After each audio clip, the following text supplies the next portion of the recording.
હરિઓમ બધાને. Good afternoon. જો આપણે ભાઈ ગુજરાતીની અંદર સરસ મજાની પ્રવૃત્તિ કરવાની છે. તમારી બધાની પાસે ગુજરાતીની ચોપડી છે, બરાબર?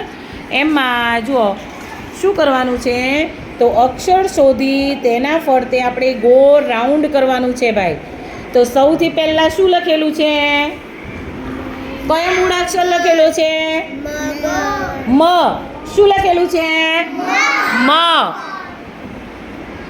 તો બીજા શબ્દ આપેલા છે, એમાં તમારે જ્યાં જ્યાં મ આવતો હોય એના ઉપર પેન્સિલથી ગોળ રાઉન્ડ કરવાનું છે. ચલો કરો, ચલો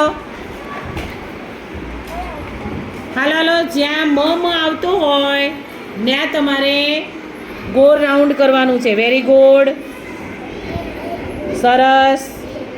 બોલવાનું મ.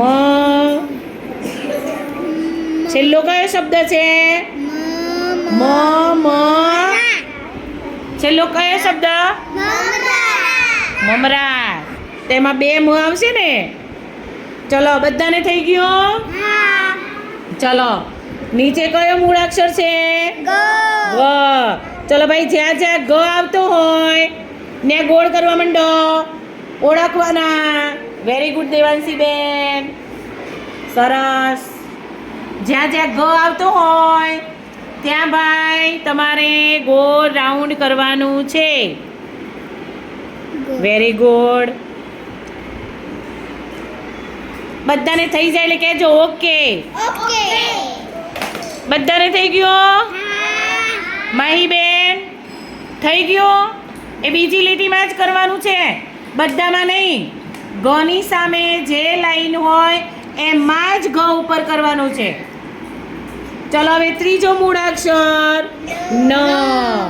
તો એની સામેની જ લાઈનમાં જુઓ, એટલા માટે તો આપણને તીરનું નિશાન આપ્યું છે, એટલે ગાડી સીધી જ જવી જોઈએ, વાંકી ચૂકી નહીં. ચલો ભાઈ, જ્યાં જ્યાં ન આપેલો છે ત્યાં તમારે ગોળ રાઉન્ડ કરવાનો છે.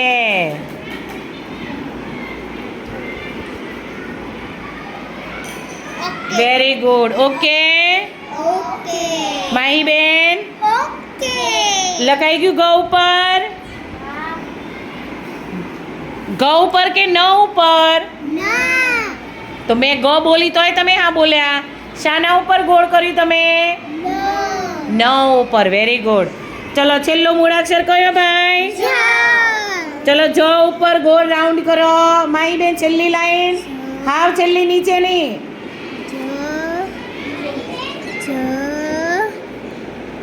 જ અને જ. Very good. અને નીચે તમારે જે ભાઈ ન લખેલું છે, આ ફૂટર કહેવાય. શું કહેવાય ભાઈ? ફૂટર. એમાં તમારે ન લખી દેવાનો છે. લખી